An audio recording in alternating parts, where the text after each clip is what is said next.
Hey, fellow traveler. Welcome to the Third Eye Awakening podcast, a show where we talk all about spiritual and psychic awakening, magic, the shift from 3D to 5D, star seeds, ascension, multiple timelines, multiple dimensions, the universe, the multiverse, the Akashic records, all the good things. I am your host, Amy Belair, and I'm so glad to have you here with me today. Okay, let's do this. Hey everyone, welcome to another episode of Third Eye Awakening. Today I have a returning guest for you. It is Mark Palmer Steeves Jr. He is the creator and host of the My Family Thinks I'm Crazy podcast, a podcast that I listen to regularly and highly recommend. He is also are you the founder or the co-founder of Alt Media? I like to consider myself the founder and CEO because I'm the only one who does anything, but properly, yes, Alex Sakaris is a co-founder and he's the only one who pays for anything. So yeah, he deserves a lot of credit. Awesome. And Mark is just truly a fascinating mind. I just appreciate the way his mind works. Again, I'm just going to give a little extra shout out. If anybody's, I would love a new podcast to listen to, and you haven't started listening to My Family Thinks I'm Crazy, I highly recommend it because the conversations go really deep and they go in all kinds of very interesting directions, but it's organic. The way it unfolds is organic. It never sounds like you're just reading a list of prefabricated questions, like you're truly engaging in a conversation with people, and you have a lot of interesting things to offer, and you select your guests very, I would say very like intentionally and carefully because they always have something amazing to share. So yeah, little shout out there, but otherwise, welcome, Mark. I'm excited to have a conversation with you for Third Eye Awakening. Yeah, thank you. This is my second time here returning, and it's an honor. Thanks for having me, Amy. And I don't take as many notes as I used to as a host and interviewer. And I think that's added to what you just described of going with the flow, being organic. Certain guests require notes and proper preparation, but I like conversations like this one where I assume you don't have a list of notes on the other side of your screen, and neither do I. It's just something I've done my whole life. It's just now we're recording these interesting conversations. Yeah, that's right. And sharing them so that other people can hear them too. And if they're anything like me, they participate in the conversation while they're driving or whatever.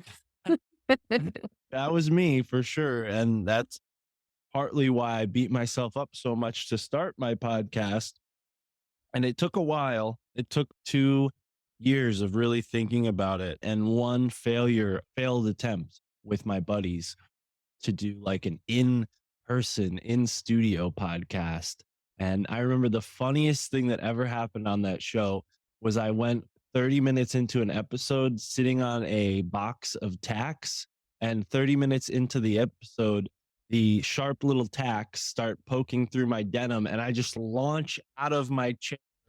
It's on video too, of course. I was just like, what am I sitting on? Of course, we'd put posters up around to make the studio look cool, and all of the tacks were on my seat. And I just was sitting in them for the whole episode, wondering why I was uncomfortable. And then they finally broke through the denim, and that was painful. But yeah, that's how I started. And the conversations I have on My Family Thinks I'm Crazy, I've been inspired so much by shows like Tinfoil Hat, Grimerica's show, Higher Side Chats. What makes my show unique is just that the conversation is something that unfolds organically. So thank you for pointing that out, because I've thought about that. Oh, but what am I doing differently? Because there's all these other shows out there who talk about all the same stuff. What am I doing differently? I'm being myself, right? And nobody can compete with that. There's no competing with our authentic selves, and there shouldn't be a reason to feel that way. So yeah, I'm just flowing and growing with this show wherever it takes me. I started with one show. Now I have 5 or 4 or 5. I lose count. And yeah, it's a pleasure because I get to talk to really amazing folks like you consistently. Oh, thank you. And plus, you're a booker for, like, you do the booking for Sam's shows, right? Do you do them for all of Sam's shows, or I know you do Tinfoil Hat and Zero because I've been on those shows. And so we interface in that way. But do you do all of his shows? No, he doesn't need guests for other shows. Like Broken Simulation has guests, but those are all basically comedians and friends of his. And Cash Daddies is like a financial show. So I wouldn't be able to help much with that. No, I stay in my lane. Spirituality and conspiracy are really what got me into podcasting. I was looking for a place where these subjects were being discussed honestly, because on Mhm. television, you get a skewed version, or in a book, you get the author's perspective or opinion. And it was cool to hear a lot of the authors that I'd been reading actually interviewed on all these different shows. And Sam hired me to be a booker sort of serendipitously after I gave him a copy of the book Kabbalion, and that sort of sparked our podcast friendship. And then 7, 8 podcasts in, he hired me. And since then, I've done about 30 podcasts with Sam, most of them premium content. But I think I'll be going on Tinfoil Hat this October. I don't know, maybe this episode will be out by then or not, to talk about Skull and Bones, New Haven's finest secret society. Oh, that's exciting. I'm definitely going to be listening to that one. I would love to just dive right into the deep end, right into the thick of it, because these days, what I'm the most interested in conversating with people is understanding everybody's unique cosmology, like our cosmological model, what we understand of the world slash the universe, where we are, what's going on. I know, like, probably when we talked, it would have been maybe like May 2021. And I remember something that you shared at the time was really interesting and beautiful to me. We were talking about the false matrix and how there's like this, it creates a screen. And I think you said something about how if you can just see through the screen, there is a real reality behind it. And it was something about the way that you put that that really validated some things I had been formulating in my mind and some perceptions that I have. But that was like over a year ago, almost a year and a half now. That's wild. So I'd love to just hear how your perception of things has evolved and what is landing on your radar, what you no longer give a shit about, and how everything kind of ties in together for your own understanding of who you are, where we are, what's going on here. Yeah, thank you for reminding me of that. And I do remember our first conversation talking a little bit about that. How that's changed or evolved, not there's other aspects of my life that were not as notable that have evolved for sure. So I've been maturing. I've owned my own place now, so to speak. I rent an apartment rather than living with my family. So that is something that's taken up a lot of my mental space over the past few months, just being an adult and or being responsible. And yeah, I've always been responsible, but I've never been fiscally responsible. So that's been a learning curve. And I realized that although I'm getting more serious about certain physical aspects of my reality, I can't stray away from the philosophical ideals that have brought me to where I'm at now. So I can't sacrifice them now because I have to make money. I have to integrate my philosophical ideals into how I'm being responsible and taking care of my life. When I was living with my family,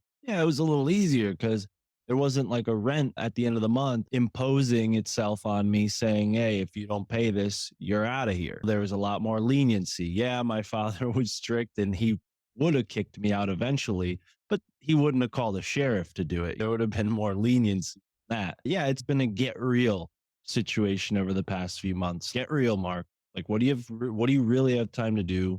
What do you really want to focus on? And I found that contrary to maybe what I expected, at least, my counterintuitive philosophical ideals have helped more than what I learned from my parents or what I learned from school, in the sense that, yeah, hard work is important, dedication is important, but also sitting back and putting your feet up and relaxing and taking a day off if you need that day off can be even more effective than working your ass off 6 days in a row and not taking a day off. And I think that's the example I was led to follow or given to follow. My father leads his life that way. So it's been tough, like navigating, okay, I want to stay productive, But my job, what am I going to record 10 podcasts a day? It's not like I'm going to release 10 a day. So I got to be very smart about my time management and my mental, emotional sphere and how I'm projecting my consciousness into the future, because everything I'm doing now is really dependent on me. And I encourage anyone listening who's excited by that prospect to do the same. Take the leap and work for yourself. Be your own boss. Don't live under someone's auspices, because as soon as I did this, my life widened. The circle of influence widened tremendously. People are like, whoa, how did you meet Sam Tripoli? He's like a LA comedian, big shot. And you're just like some random delivery driver guy from Connecticut. Like, it's completely other side of the country. Like, how did you meet this person? And it's because of synchronicity and serendipity and just like vibration aligning, right? So now that I'm here, I can't compromise what I've done to get here, even though I have a bill to pay and insurance, electricity, and all these new things that are like looming over me. Like, all right, Mark, be responsible. I still, all that being said, can't compromise that sort of nonchalance approach that I had to life. And what we're going to talk about today is my blending of the two. It's like the freedom and looseness that was my life beforehand, mixed with the rigidity that I'm trying to integrate into my life now. And how that expressed itself was a guide to the ever expanding now. What I mean by that is, wherever you are, you being the listener, you can find yourself in a completely different reality right now. Wherever you're listening to this, probably your car, probably your home, probably your office, places that you're incredibly familiar with, places that you're too familiar with.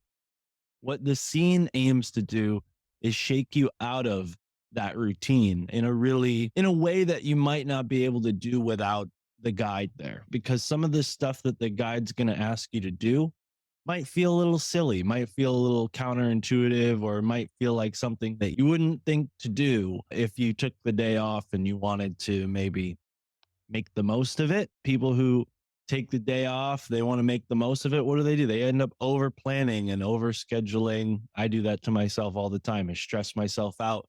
And it was supposed to be my day off. So the scene is a way to randomize the events in your life. And what I've found is when you add that sense of randomness to your planning, it allows for spirit or source or your higher self to communicate and wiggle its way in and pull you in a direction that you might need to go in that you didn't know you need to go in.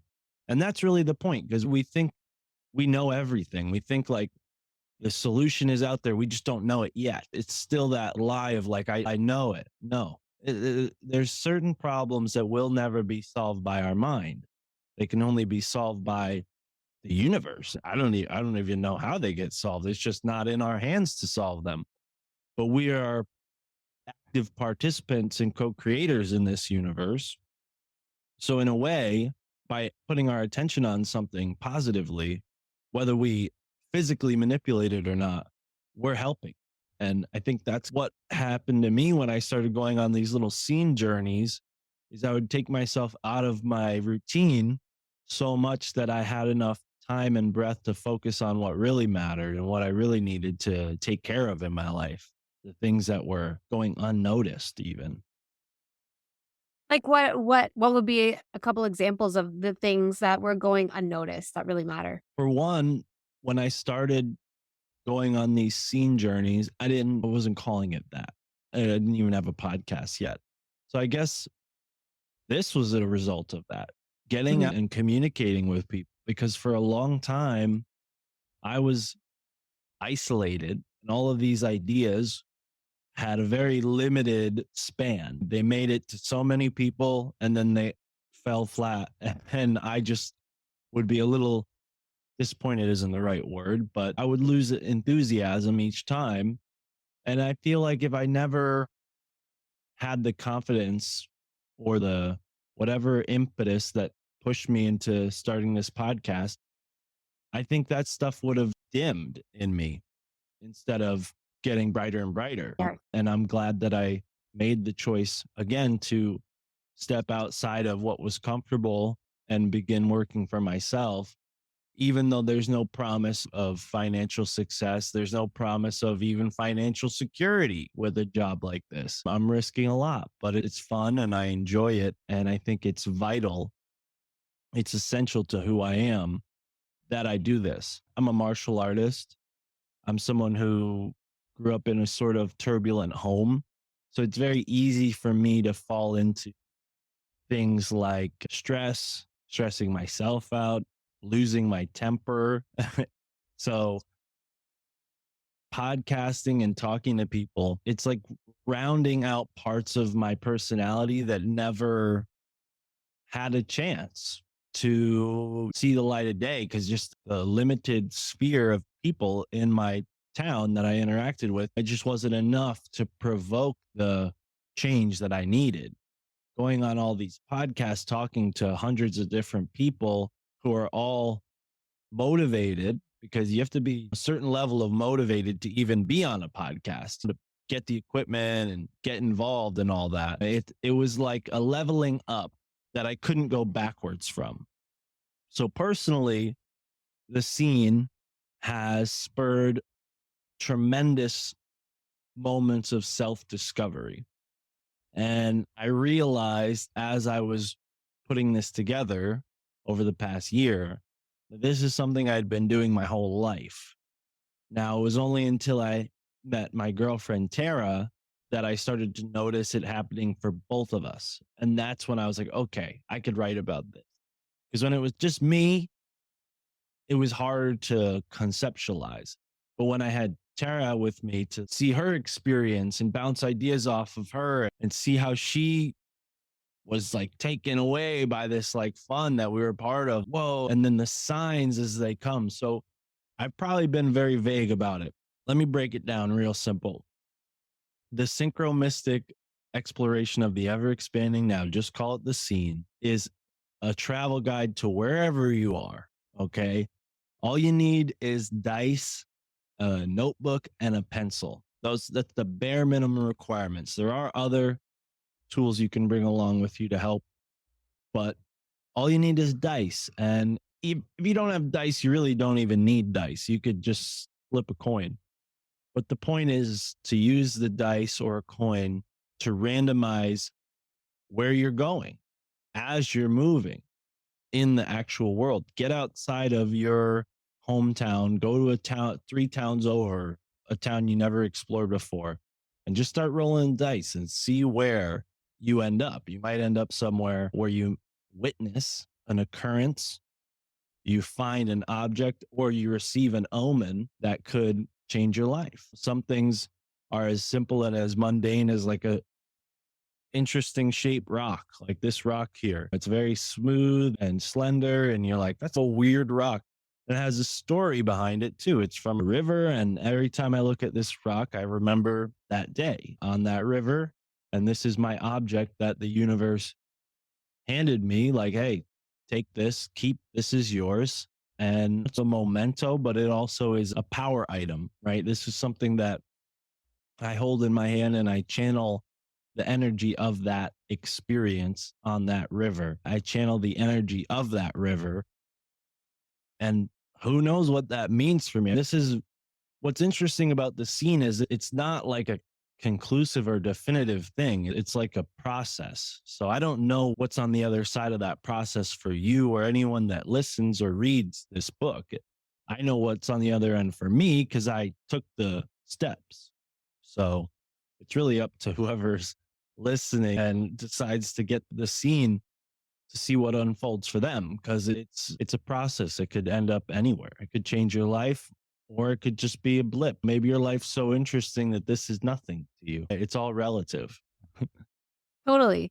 If what you're describing reminds me of the same feeling or the idea that I understood from listening to some of Nick Hinton's earlier podcast interviews where he was talking about random nodding, but it feels like the same kind of idea. Only I really am drawn to your version of it simply because I'm more of an analog girl than a tech girl, even though I do all my work interfacing with technology. But I would rather write in a notebook and take physical notes with my hand and a pen on paper than I would typing note, not as engaged with the magic of life through technology as I am through analog processes. But it's the same idea as I'm interpreting it.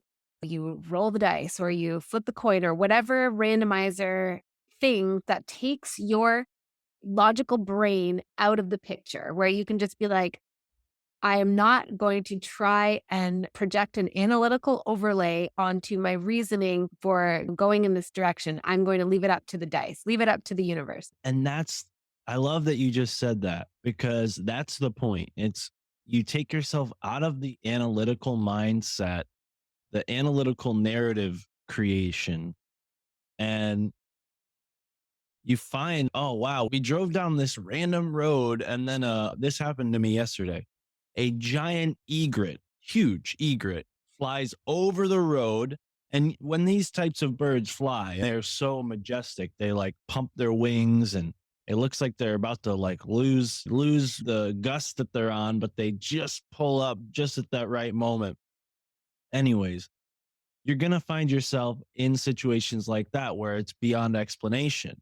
And that's the point is if you go through your life A, B, C, D, E, F, G all the time, the novelty is going to blend in and become mundane. That's the problem is our universe is spectacular, Mm.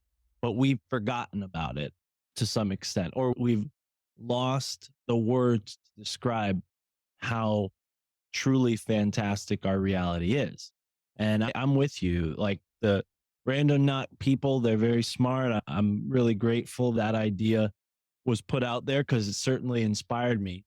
But when I played around with that app, nothing happened. Maybe it was just my phone not being a good phone, but nothing happened. And it felt like, okay, some computer developer guy is to blame for this. But with the dice, nothing can go wrong. Like nobody's to blame if you roll the dice and end up somewhere, right? It's just you and the dice and maybe your higher self or a source, maybe an entity of some kind. I prefer to take Sage with me and make sure that all the entities that are playing with the dice are on the same team as me and not for a opponent's team because that can happen. Like you get yourself out into the world far enough away from civilization, you start doing like divination, which is essentially what dice are, a form of divination. You can interact with things that you might not want to. And that's not the goal of this book. And I don't think that was the goal of Randonautica.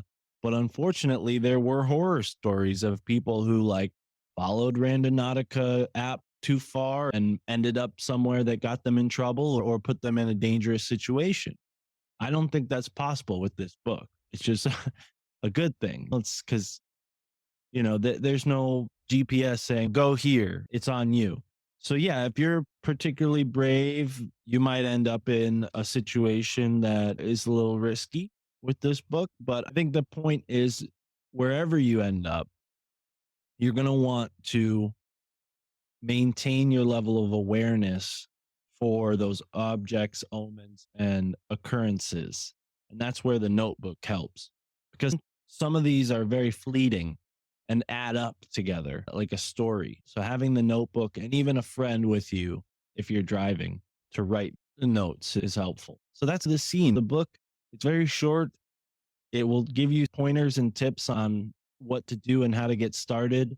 And like I said, it's a process that will lead you to a point that I can't describe. Once you get past that process, it's on you. There's not going to be a part two where I say, okay, next do this.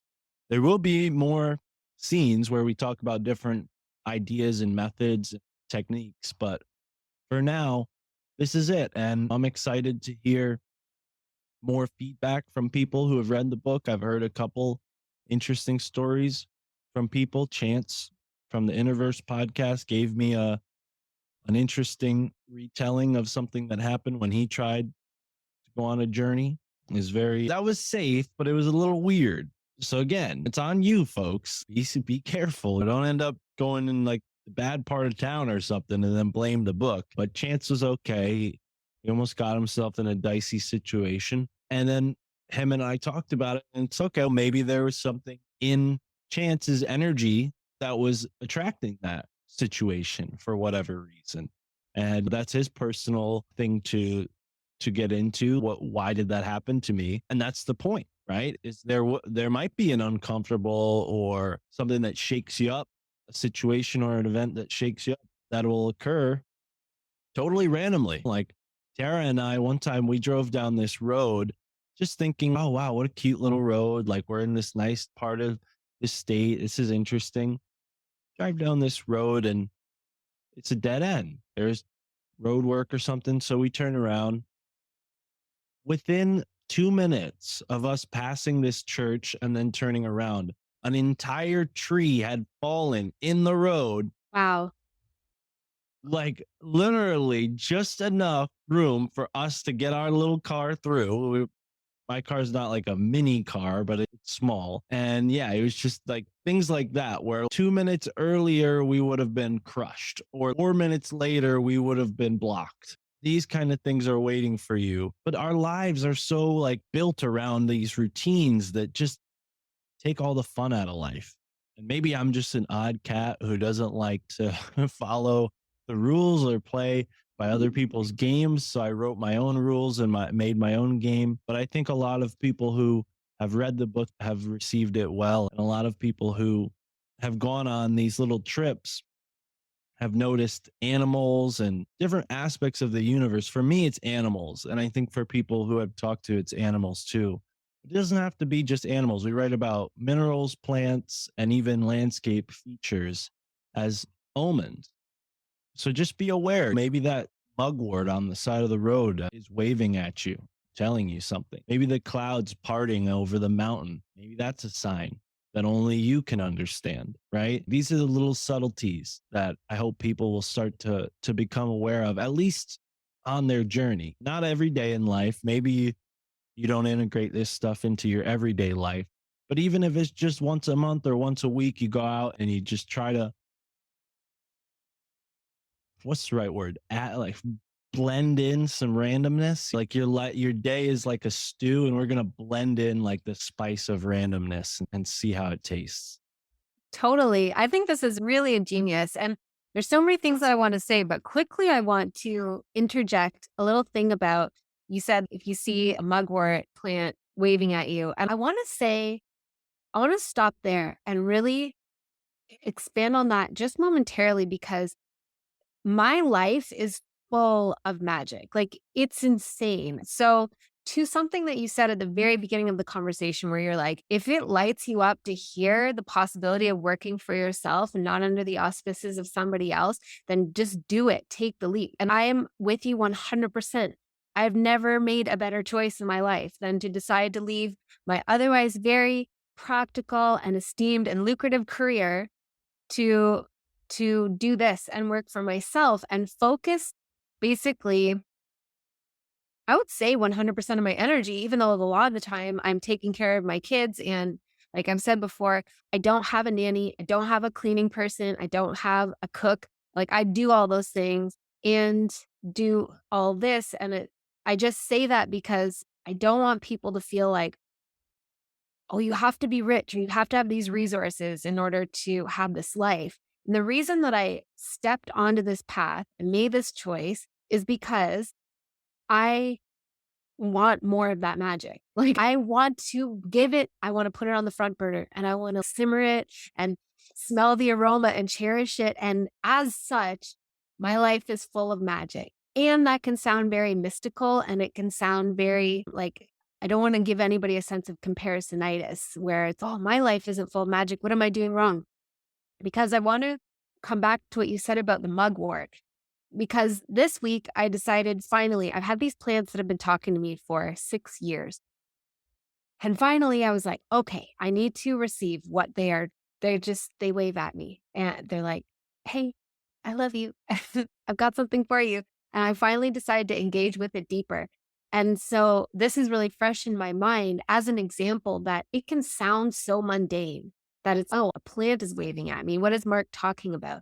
But it's this feeling, at least the way it works for me, when I say this plant is talking to me and has been for 6 years, it's that What happened, at least for me, is that after Killian died, I still had breast milk. Basically, I would pump because it was very uncomfortable, and then I would just offer it to the plants because I couldn't just throw it down the drain. That was way too heartbreaking. And these plants, I just poured it somewhere, and then the plants started talking to me. And so there are a few of them, and when I say they started talking to me, it's they're just a little bit brighter. Their aura extends a little bit more. They catch my eye all the time. And I can tell that they're like, oh, you gave us something. We want to give you something back. And that is the magic of life. Or another example is that I have three different praying mantises around my house right now. I almost never see praying mantises. And those things, they are omens, they carry messages. My conscious brain doesn't need to know exactly what it means. I just need to be present with the magic and open up to receive it and just be curious and open. And I think what you're saying about us being on this track, like I've been complaining lately so crunchy about these sort of false matrix rhythms that we're all, it's very hard to extricate ourselves. And one of those rhythms is the 9 to 5 kind of schedule. Another one is calendars. I think this is all bullshit. Like, I know we need them so that you and I can have an appointment and we can record this conversation at the same time. But the flow of the calendar, the way that time is like broken down into subunits for us to relate to feels very unnatural to me. And I think what happens is what you're saying is our world gets really small and we keep doing the same actions over and over and like being on the same path. Like, I wake up in the morning, I have this for breakfast, and I put on my work clothes and I drive to work and I take usually the same route, or maybe there's three different routes that I choose from. And then I work and I get my lunch at one of the same couple places. And then I go home, same route, and I whatever, and just wash, rinse, repeat. And the magic isn't absent, as you're saying. The magic is still there. It's just that we get like hyper dialed into that track of predictability. And so we stop noticing it as much. And then if you throw in that element of randomness, you're out of your usual pattern. And so it's like the messages can break through to us a little bit more and be like the egret that you saw, for example, or like you said, like ending up in a really intense situation, which I do think, and I don't want to speak for Chance or anyone. But I do think that those things, they seem random, but I'm thinking like, wow, this probably has great applications for shadow work. If somebody's at a point where they want to do shadow work, but they want to do it organically, they want to create an opening to bring up whatever needs to be processed next and is ready to be seen next, they could set that intention and then roll the dice and go where they need to go and have a little piece of it Mm. brought up. Like, it's something in our field that's being reflected back to us, I think. Mm. Absolutely. And I don't know what it is about me. I've never had the ability to bury my feelings. So I'm just, if something's on my mind, I'm a mess. If I'm upset, if I'm in a breakup, I'm in a breakup. Everybody knows, right? Like there's no hiding my emotions. There's never been. So my thought has always been to hide in the woods. If I'm sad, if I'm upset, I'll just go for a walk. I'll go walk in the woods. And typically what happened, and this was just instinct. I grew up with a forest in my backyard, so it was safe to do that. And then as I got older, I didn't want my dad like snooping on me, so I'd go for a hike, go find a forest somewhere where nobody would know who I am, and nobody who know who I was would know that I was there. And I would just walk around and wander, and inevitably I would have a conversation or a dialogue with myself that would be shadow work. I never used that term. I never even thought in those terms back then, but it was shadow work because I know deep down that I want to. I've never been a person who's okay with being just whatever. I'm not a complacent person. I like to do good and improve upon where I'm at. So it just naturally happened. I don't know if everybody's like that. I hope everyone has that imperative for improvement. But I think what goes on in our world is A, we have this deception of competition. It doesn't exist. In nature, there's no competition, there's symbiosis, right? In nature, things form together, right? New things spur out of the nothingness or the seeming nothingness, and then they get blended into the whole. They find their place, they symbiotically fit over time. And as human beings, we've been given a life that is so unsymbiotic with ourselves, with our community, and with our environment that it's pulling everything out of us every day to be in that cycle. Like it's stressing us to our max. And that's why when someone has the privilege, freedom, or just takes the time to not work. And I don't mean be unproductive. I just mean don't do what someone else tells you to do if that's not what you want to do. And see how much immediate freedom you gain, how much energy is immediately given back to you because you are constantly in the nine dimensions or however many dimensions there are. It's just our awareness has been stifled so much that we only see the third dimension and we think about things two dimensionally, even sometimes when we get really bogged down. So, like looking at the mugwort waving at you, that's a pretty profound sentence. The mugwort's not waving. Scientists would tell us, dude, a mugwort doesn't have a hand. You're crazy. He's not waving. But your point about the plant, I gave the plant something and now the plant wants to give me something back. That is like any scientist who would argue with that is an idiot because what you just described is symbiosis. What you just described is integrating. Plants not built for breast milk. Your breast milk is something that's pure, it's sacred, it definitely has a high nourishing energy to it. It came from you at a point where you're in a very charged deep part of your life. Yeah, that's incredible. I'm really grateful you shared that with me. But for people who, again, back to the mugwort waving at you, for people who hear that and think that sounds silly, you need to take a deep breath and step outside and look around. Because if you think that phrase is silly, it's most likely because you haven't trained your awareness on the natural world. So you don't value those experiences as much as you might if you had the chance to. So for me, as I'm driving around, a fir tree or an oak tree or an egret or a chipmunk, they're all waving, not physically, but when I see them, that's a interaction. That is a nexus point that does not need to happen. There is randomness, there is specialness there, right? Mm. My life without interacting with any animals. Would it make a difference? Probably would be unhealthy if I never ate any any meat, but or I don't know. I'm not an expert in diet, but that's the point is to begin to notice the specialness in the mundane. It's not that oh my life is mundane. No, you've just been entrained to Mhm. treat your life, which is so unique and special in this limited mundane way. It's like being given board game but nobody shows you the rules and you just bounce the pieces around and think you're having fun. It's there's a way to do this that is worthwhile. So that's what I hope the scene can do is show people like, hey, maybe you're sleepwalking more than you realize and now it's time to dream walk because life is a dream. It's you don't have to be asleep. Wake up and start to notice the weirdness of your reality. And that's going to be different for other people, which is for everybody, which is why this book is difficult to write. It's not logical. It's the opposite of logic, right? Like dreams don't follow logic. And when you start to do this stuff, it's not logical. Like yesterday, Tara and I went to little state park called Gay City State Park. And it's just interesting name for a place, Gay City. It's an abandoned like settlement in the early history of the state. People live there. Now they don't. Now it's a state park.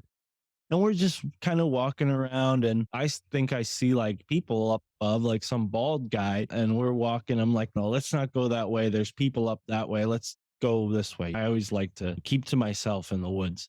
And we go around this corner and I look and I'm like, Those weren't bald people. Those were buoys. We didn't realize there's a like there's this little pond and all these buoys like bouncing around on the water.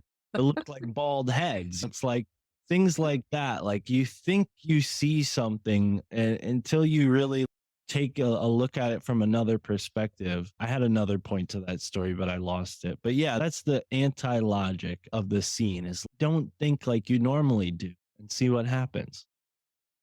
I'm hung up on imagining like this like bald swimmers convention and they go out of their way to meet at this abandoned city park and you just happen upon them and interrupt their like bald skinny dip. Anyway.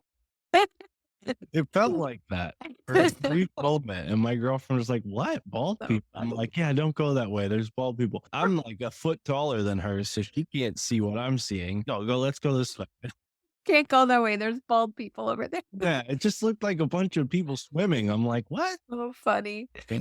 But I really love this whole idea that you've synthesized into a book. And then before we hit record, you also said it's like a booklet, which I think is important to say to people. There's links obviously in the show notes, everyone, to purchase your own copy because it is to me, this just sounds like the most fun game, and I know I actually purchased a copy, I think, like, maybe 2 months ago, but I haven't looked at it yet. I forgot that I purchased it. I haven't looked at it yet, but I'm feeling like this is gonna be the most fun thing to do with my children and to incorporate, like, the childlike wonder, because really, like, when you're talking about the anti-logic, it is that childlike wonder where kids if I told my kids that I was going to take them to the flooring store where they had to sit with me for over an hour while I examined different flooring samples, I'm sure they would struggle to find the magic.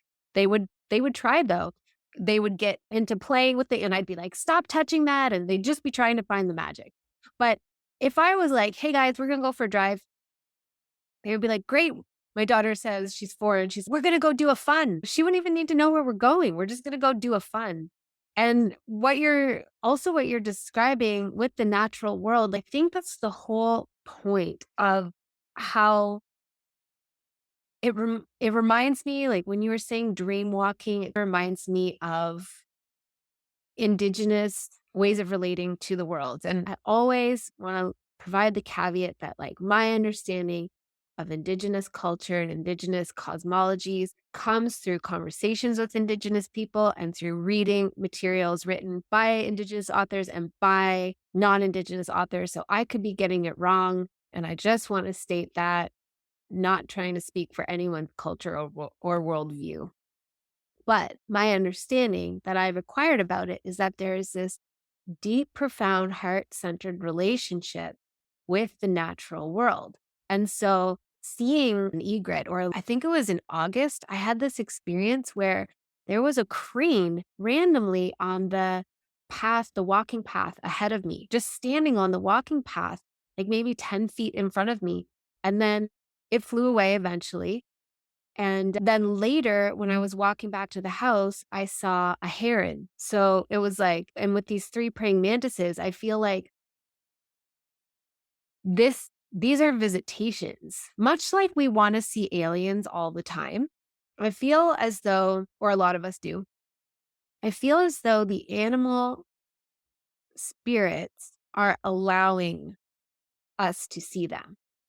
And so those sightings aren't meant to be just brushed off as, "Oh, hey, oh, I just saw this thing." And you can go look it up in one of Stephen Farmer's books and find out what egret medicine represents, or you can just interpret it the way that we interpret dreams. But it is the recognition that this reality it's a holographic dream projection, or at least that's how I understand it. And as we walk through it and engage with it and receive the messages and the medicine and whatever the giftings that come through the visitations and interact with it, that becomes the true currency. And there's so much power and magic in that, like creational magic. And I think that is why we have been it reminds me of horses with blinders put on us and where we can only see the path right ahead of us, and that path is the drive to work, and it is the time in our cubicle, and then it is the drive back home and making dinner and lather, rinse, repeat. Because if you relate with life and the natural world at that deep heart centered level, it might sound like the descriptions we're offering might sound very mundane and very trite and not really that exciting to hear us describe with English words an egret sighting or a plant waving at you or praying mantises or whatever. But the thing is that those are like the first incremental hints. And if one keeps going in the direction of developing this relationship with the magic of being alive and the magic of this realm, then those incremental sparks of magic uh, begin to compound and eventually the magic really amplifies. And it is just a byproduct of our willingness to keep interacting with it. Agreed. I love that you just pointed that out. I think that I often forget, maybe because I take for granted that people might not be as far along as I am. And there are people who are probably listening who are way levels ahead of me as well. So there's a whole spectrum of experience that we're speaking to in the audience. So I always forget to remind people like animals, living beings that are showing themselves to you, they don't have to. And I'm so glad you brought that up because they don't have to. As a matter of fact, their biology tells them not to because they're trying to survive. They're symbiotically conforming to all of the stimulus that's constantly changing in their environment. And you and I and everyone listening are part of that environment. So an animal doesn't have time to look at you and say, okay, is this guy going to hurt me or not? They're going to intuitively know. And that's why when someone from New York City who doesn't like appreciate the woods goes on a hike, they're like, what the hell? Oh, the leaves are changing. Big deal. What a boom. I don't care. They're walking around and they don't see anything interesting other than leaves changing. And they're like, well, screw the woods. I don't go there. There's nothing interesting going on because the animals, they're not going to present themselves as someone with that energy. Maybe that person's a good person. Maybe they don't realize what they're doing, but I've been on hikes with people like that. I've even gone on hikes with people like that, not just seen people like that on hikes. Like I've gone on hikes with people like that. And I've noticed the difference between when I hike alone or with my girlfriend and when I hike with someone who has energy that's like that.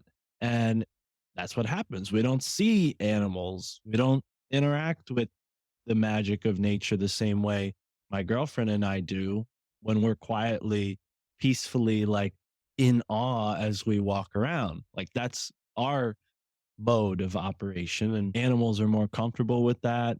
Maybe that there's a spiritual aspect to it. But when it comes to what you said about kids, I don't have kids, but I imagine if I had kids, this would be a fun game to play. There's also a portion of the book that tells you how to map this stuff out, which I'm sure the kids will love that side of it too. But then on the point of indigenous cultures, my younger sister, her godfather, my father's one of his best friends, Al, is a Native American from this part of the country. He prefers to be called Indian because it's just what he prefers to be called. So he's an American Indian, and I have a friend who's an American Indian as well. And when I was a kid, I loved nature so much. I loved learning about American Indians so much because it just felt more natural to me. Oh, these people get it. They love nature. They tried to like relay that idealism to my friend Amos. And I was a little disappointed by his realism about the situation. Now I'm not. Now I realize how realistic he was being. But I realized there's a certain straightforward, no nonsense approach to the world that these two men have taught me. They both happen to be American Indians. What that means for the whole culture, who knows? But for me, I've always learned a strong sense of determination, but also realism that's coached with the dream. Because why real? Get real. Some skeptic came to this conversation and said, get real. We would probably write them off and say, you're just a skeptic. You're not here with us. You're not entertaining the same ideas as us. So you're a skeptic. The difference is Amos, my friend Amos, he knows the dream world better than I do, but still has that sense of realism about this world. And for me, as a young man, thinking like, oh, the world's magic and I'm going to live a magical life. And I'm not going to have to worry about the realistic stuff because once my life is magical, it'll just be magic and everything will be taken care of.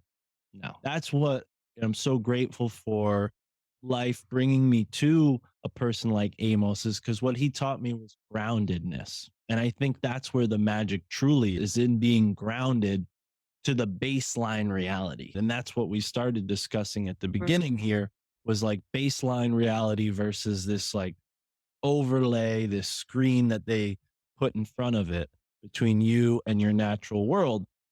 And what you're going to start to recognize when you go out in the natural world and the screen starts to fade away and it's just you and unfiltered reality, you're going to see animals and plants and all these creatures start to notice you because you're noticing them. You're not seeing them all as part of the forest the way the guy from New York City does.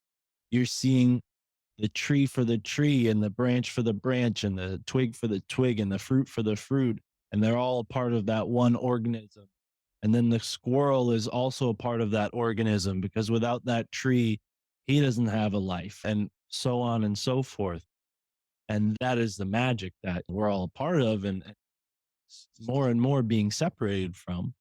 So yeah, it doesn't take much to do this. It just takes going out with an honest heart, and you don't have to go and do some kind of ritual or even read a book. Like in this booklet, we use Ted Andrews and we also use Sun Bear and their interpretations of different animal medicines. And you mentioned someone just before, an author that I'm not familiar with. Farmer. Yeah. And what I've learned about animal medicine is yes, those books can be helpful, but you don't need them. For me, one thing that I noticed last summer when Tara and I saved a heron was flying across the road and a car hit it. And we saw it struggling, pulled over and wrapped it in a towel and took it to a place where it would be taken care of. And this little farm that we found. And as I'm holding it, this whole ordeal, I've told the story on podcasts before. I'm holding this bird and I'm looking at its eyelids. And you never get this close to a bird like that unless you're a zoologist or someone who works with birds. So I'm just like astounded, like looking at all the little intricate things about this bird. And one thing that I noticed is it had two eyelids. It had a nighttime eyelid and it had a daytime eyelid. I didn't know that just by looking at it, but I went and did some research and I found out that these birds don't close their eyes at night. They have these like transparent eyelids that go over their eyeballs so that they can still be somewhat conscious of what's around them as they're resting. And I found that really interesting. And that's the kind of thing that you should learn about when you want to interpret your omens. So when you see an animal omen, somebody is going down on a hike and a red-tailed hawk swoops right in front of them, that's a sign. Go look up red-tailed hawks, learn about their biology, and in their behavior, their characteristics, their qualities will be a lesson, something that sticks out to you or something that you notice. Maybe you see a red-tailed hawk like doing a particular action, right? Like for me, I saw the heron blinking because I was very up close. Maybe you don't get up close. Maybe you see a heron or an egret catching a fish. Like that's a unique aspect of their behavior. You can also maybe witness one of those same birds catching a snake. That would be a different event with a whole nother meaning. And it's going to be particular to wherever you are as an individual in your life, whatever that message may be. I don't believe that there's any coincidence. And I know that we talked about like randomness. I don't think any of this is random in the sense that there's no meaning to it. It's just Mm. random in the sense that you're taking the normal causality and altering it. So your causality of your life is fixed because of society and your compliance with society for the most part. You and I, maybe not so much. Somebody who works for the post office, probably a little bit more. There's degrees of fixated routine. And yeah, seen as a monkey wrench. We're going to throw a big old monkey wrench at your routine and hopefully shake you out of it. And it could be revolutionary. It could just be something fun to do with the kids. Go on Mhm. a fun. I think that's beautiful. And if you have a little map that you and your kids make, well, now you have really great memories. And even if, for me, like I make the little maps and then I go and me and my girlfriend have them, and it's the same thing. We don't have kids, but maybe our kids will one day will be like, wow, mom and dad, you're so dorky. You guys went on dates and drew maps. Like, what's this about? But yeah, that's the scene. There's a few more aspects to it. I would recommend people travel by car. If you live in a city, you can go on a scene trip on foot or on bicycle, but really getting out in the car and going an hour out of your normal environment is my best recommendation. You don't have to go to a different state or like a vacation or anything, but just like drive. Go for a drive to the more rural part of your area. If you're in a rural area, go to the more suburban part. Switch it up. See what I appreciate that you included like suburban areas and urban areas too, that this doesn't have to be town versus country or city versus nature or whatever. It is really there is so much magic in the city. There is so much magic even in suburbia. the city's Um, alive just as much as a forest is. It's just yeah. a little not as clean, maybe not as geared for human life, but it's definitely alive. And there's plenty of things that you could see. I'd have to write a whole nother symbol set for what like living in a city could bring. There's a whole bunch of stuff that you'd see in a city that you couldn't prepare for if you lived where I live. Yeah. And the thing that I ultimately really appreciate about this scene process that you've created and synthesized to share with everybody is that it's a great tool, I think, no matter where you are on your kind of awakening journey. So if you're brand new, this is perfect. If you're midway along, this is perfect. If you feel like you're far along, this is perfect. This is going to be what you I was going to say what you need it to be, but it's not from a conscious perspective. It's going to be what your next evolution desires for you. And also, though, it's something that you very much can titrate and control for yourself. Like you were saying way back when you were talking about chances experience and just giving the caveat, so don't blame the dice, don't blame the book, feel into yourself. If there's somewhere farther on the journey that you're supposed to go. I'm using air quotes for everybody who can't see, but something inside of you is don't go any farther. Then you just listen to that. Just listen to it. This is all within your control. You can make of it what you want. Like you said, it can be like a once a month adventure, go for a fun, or it could be something that you really use to amplify your awakening, your evolution. I'm sure it lends itself really beautifully to anybody wanting to engage in plant medicine or psychedelic or mind altering substances, but equally, you don't have to use anything in order to get the magic out of this process. It's just you and the dice and your notebook and your maps and your method of transportation. Yeah, and as you were saying that part about expert, beginner, you're absolutely right. And I would love to hear people who are more experienced than me in divination go out and apply, maybe if they're a tarot card reader, apply their knowledge of tarot to divin your travel. Because that's all it is. It's just travel plus divination equals a fun experience and maybe some insight too. And I think it's a very American thing. I'm sure it's very Canadian too. You guys have, I don't, you probably call them something else. You call them road trips up there? You guys Yeah. road trips. There's not like some cheeky little Canadian word for it. Okay, No. road with I think I'm thinking of England. They call them holidays, right? So you go on a holiday, you go on a road trip. You can, yeah, if you have the right mindset, you can end up in some really cool, spontaneously fun places, but do not disregard your intuition because you're right. There could be situations where bad stuff could happen. And maybe that is meant to be. Maybe there are bad experiences or environments that are trying to show you something about your energy. I'm not saying that means you need to go and subject yourself to bad experiences. Please don't. Please avoid it. But be aware. Recognize what's happening, and be conscious of it, because that's what a scene journey can do.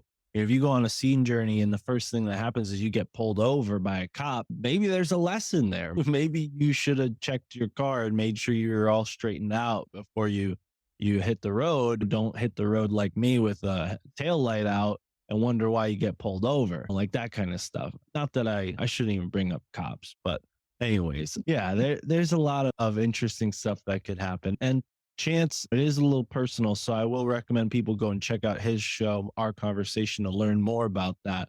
But he ultimately found that instead of avoiding that place, he was going to magnetize that weird place he found himself in to be a positive place. Because really, he went to a place that should be available to everybody. And because it gave him an uncomfortable vibe, at first he wanted to leave, but now he's, you know what? I'm going to take that spot back and figure out why the energy is the way it is there and try to uplift that negative into a positive, which I think that's also what the scene will have us doing, is going into our hometowns and finding those sacred spots. Cause that's a big part of my research on the podcast and with my other podcast that I do, Esoteric America, is talking about like our sacred spaces here in the United States, Canada, Mexico, South America, the whole world, really.